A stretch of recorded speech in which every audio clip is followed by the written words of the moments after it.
बिस्मिल्लाहिर्रहमानिर्रहीम, अस्सलाम वालेकुम। आप लोग देख रहे हैं कुकिंग विद रिफत और आज मैं आपके साथ शेयर करूंगी फ्रूट कस्टर्ड की रेसिपी। फ्रूट कस्टर्ड की रेसिपी आज मैं आपसे शेयर कर रही हूँ। ये बड़े इवेंट के लिए, यानी कि अगर आप कोई दावत पार्टी वगैरह कर रहे हैं तो आप ये कस्टर्ड बनाएं। बड़े इवेंट के लिए बहुत ही आसान रेसिपी होगी और बहुत ही आसान तरीके से और हर मेजरमेंट के साथ जो है आप बड़े इवेंट में भी ये कस्टर्ड बना सकते हैं। क्योंकि ज़्यादातर बंदे की टेंशन होती है कि बहुत ज़्यादा चीज़ हम कैसे बनाएं, तो आज मैं आपको मेजरमेंट के साथ हर रेसिपी शेयर करूंगी और साथ टिप्स एंड ट्रिक्स भी बताऊंगी कि आप कैसे ज़्यादा इवेंट में इस तरह से चीज़ें बना सकते हैं। तो यहाँ पे मैंने तकरीबन 3 से 4 किलो दूध ले लिया है, जो कि मैंने फ्रेश दूध लिया है। 2 किलो मैंने फ्रेश दूध लिया और साथ मैंने तकरीबन आधा किलो जो है पाउडर मिल्क जो है वो लिया है और उसे मैंने इस दूध के अंदर मिक्स कर लिया है। तकरीबन हमारा 4 किलो के करीब दूध है। तो मैंने इसके अंदर 1 कप जो है शुगर डाल दी है। 1 कप तो नहीं, लेकिन मैंने हाफ़ कप डाली है और आगे चल के हम चेक करेंगे, अगर चीनी कम हुई तो हमने और भी डाल देनी है। तो यहाँ पे आप देख सकते हैं कि थोड़ी कम हो चुकी थी तो मैंने इसे और भी डाल दिया और मैंने इसके अंदर केवड़ा एसेंस भी शामिल किया है, जिससे टेस्ट बहुत ही ज़बरदस्त आएगा कस्टर्ड का। तो हमने यहाँ पे इसे थोड़ी देर के लिए बॉयल कर लेना है ताकि दूध थोड़ा सा थिक हो जाए। तो मैंने यहाँ पे कस्टर्ड बनानी है तक 3 फ्लेवर में, तो इसलिए मैंने बनाना, कस्टर्ड और वनीला और साथ स्ट्रॉबेरी 3 फ्लेवर मैंने ले लिए हैं। तो इसके अंदर हमने बनाना का डाल दिया है और साथ ही मैंने स्ट्रॉबेरी फ्लेवर भी डाल दिया है और ये है मेरे पास वनीला फ्लेवर। तीनों जो है मैंने तकरीबन 2 से 3 टेबल स्पून एक एक जो है मैंने शामिल किया है। तो तकरीबन मैंने 6 से 7 टेबल स्पून मैंने इसके अंदर कस्टर्ड पाउडर शामिल किया है और हमने इसके अंदर ठंडा मिल्क शामिल कर दिया है। आप इसके अंदर ठंडा पानी भी शामिल कर सकते हैं। तो अब हम इसको अच्छे से बीट कर लेंगे ताकि इसके अंदर से कोई गुठली ना रहे, ये अच्छे से बीट हो जाए। आप यहाँ पे देख सकते हैं कि ये पेस्ट जो है हमने रेडी कर लिया है। तो हमने दूध को जो बॉयल कर लिया था इसके अंदर हमने साथ साथ शामिल करना है, यहाँ पे आप देख सकते हैं। और चम्मच को भी मुसलसल हिला लेना है, क्योंकि मुसलसल अगर चम्मच को नहीं हिलाया तो ये ज़्यादा गुठलियाँ बन सकती है। यहाँ पे आप देख सकते हैं कि गुठलियाँ तो बन चुकी हैं, लेकिन हमने इसे बीटर के साथ अच्छे से बीट कर लेना है।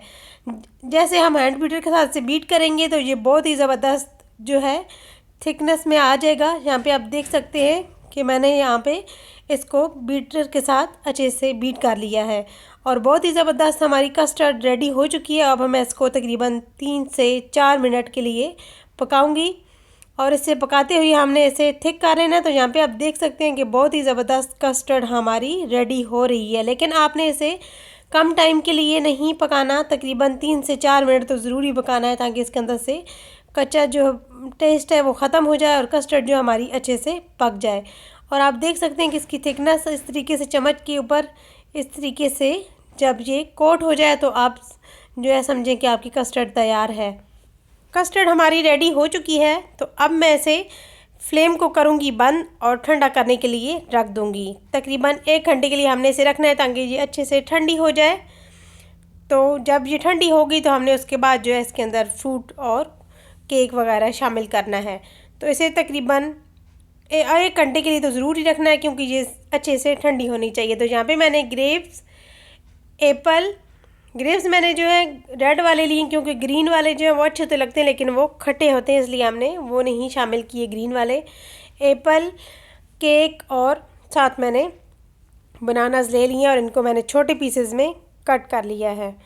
तो यहाँ पे आप चेक कर सकते हैं कि कस्टर्ड भी हमारी ठंडी हो चुकी है और आप देख सकते हैं कि ये कितनी ज़बरदस्त थिक हो चुकी है। तो हमें इस तरह की कस्टर्ड चाहिए। आपने कस्टर्ड को लिक्विड तो बिल्कुल भी नहीं रखना, इसी तरह की कस्टर्ड जो है आपने रेडी कर लेनी है। जब ठंडी हो तो इसकी थिकनेस इतनी ही होनी चाहिए।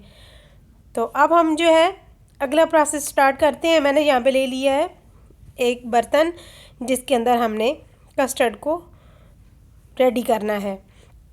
तो मैंने यहाँ पे फ्रूट केक जो है ये शामिल कर दिया, क्यूब्स में कट कर लिया है छोटे पीसेस में। इसी तरीके से आपने पीसेस में कट कर लेना है। जब भी आप बड़े इवेंट यानी कि दावत पार्टी के लिए इस तरीके से कुछ मीठा बनाएं तो कस्टर्ड जो है ये बहुत ही कम टाइम में और आसान तरीके से बन जाती है। और मीठे में आप जब ये कस्टर्ड बनाएंगे तो आपके मेहमान तारीफ़ ज़रूर ही करेंगे और आपके घर वालों को भी ज़रूर ही पसंद आएगी। तो मैंने यहाँ पे ग्रेप्स और बनाना भी शामिल कर दिया है।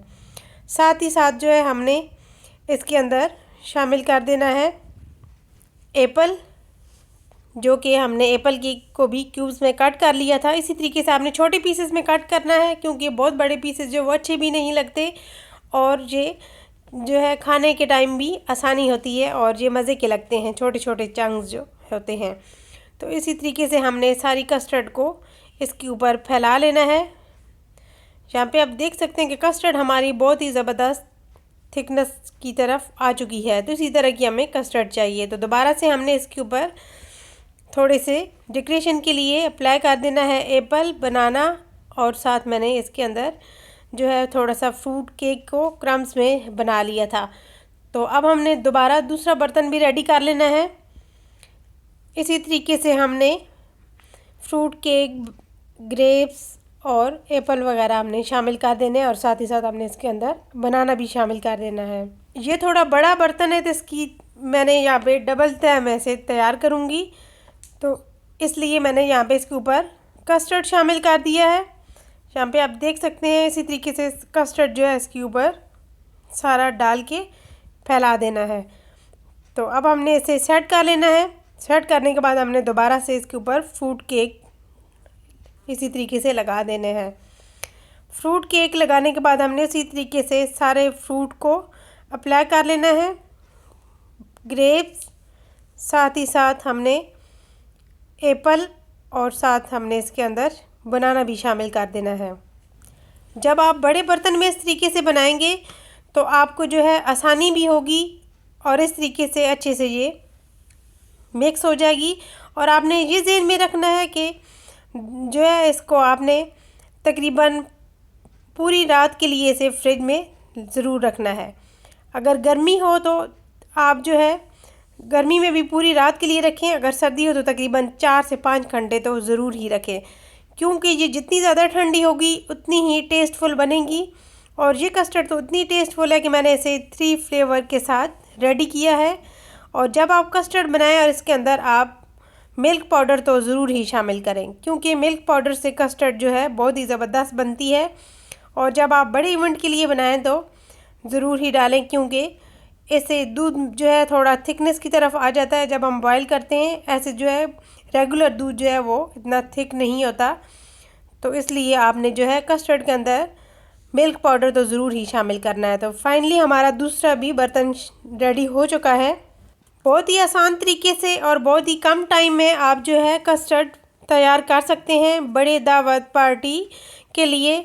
तो अगर आपको मेरी ये मज़ेदार सी रेसिपी पसंद आई तो प्लीज़ लाइक और शेयर करना मत भूलिएगा। चैनल पे नए तो सब्सक्राइब भी ज़रूर कीजिएगा। बेल आइकन को प्रेस कीजिए ताकि मेरी न्यू नोटिफिकेशन आपको फ्री में मिल सके। Thanks for watching. अल्लाह हाफिज़।